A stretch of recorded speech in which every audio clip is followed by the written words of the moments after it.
video, I'm going to show you how to change your team management settings. Click on Settings in the bottom left corner. In the Settings section, click My Staff on the left menu bar. Team management is primarily used for adding and removing users in your system. To add a user, you must have an admin account. Only admin accounts will have the Add Employee button you see here. Click it to add a user. Team management settings will pop up. The pop-up has 6 categories. These are user info, user permission, user roles, call and voicemail settings, user availability and user calendar configuration.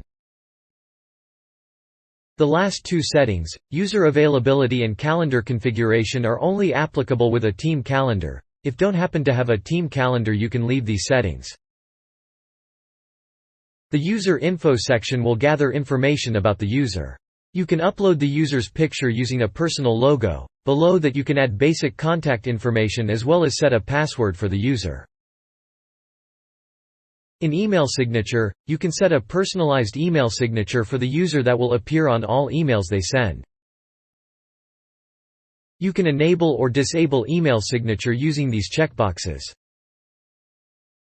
The calendar drop-down will show a list of available calendars if created already. You can select a calendar from the list. Click on User Permission drop-down to expand the permission settings for this user.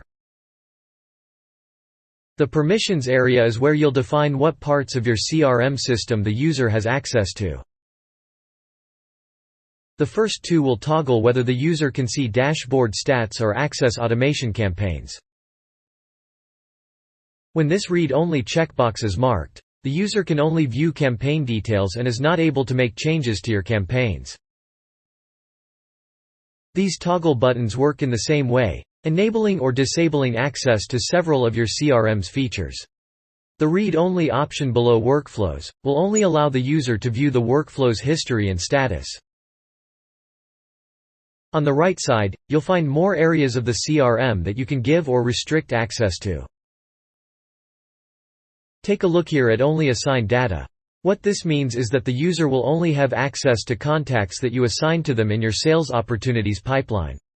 You can either assign contacts manually or use an automatic round-robin system.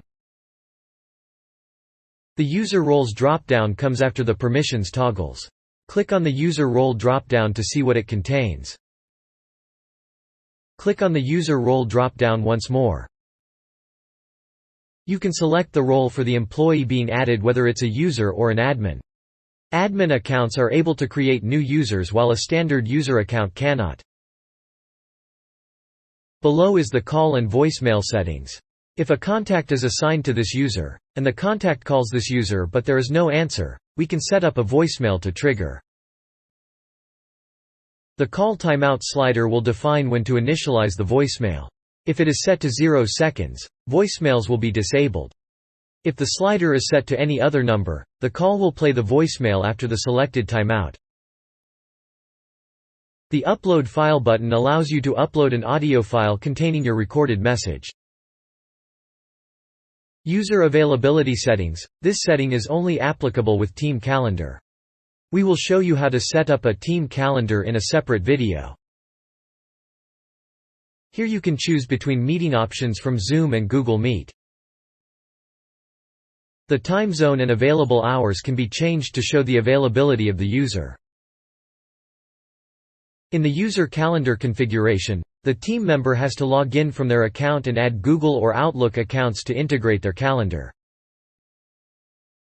To know how to integrate Google and Outlook calendars, you can check those videos under the heading of Scheduling. Lastly, to save the changes for a new user or update a user, click the Save button.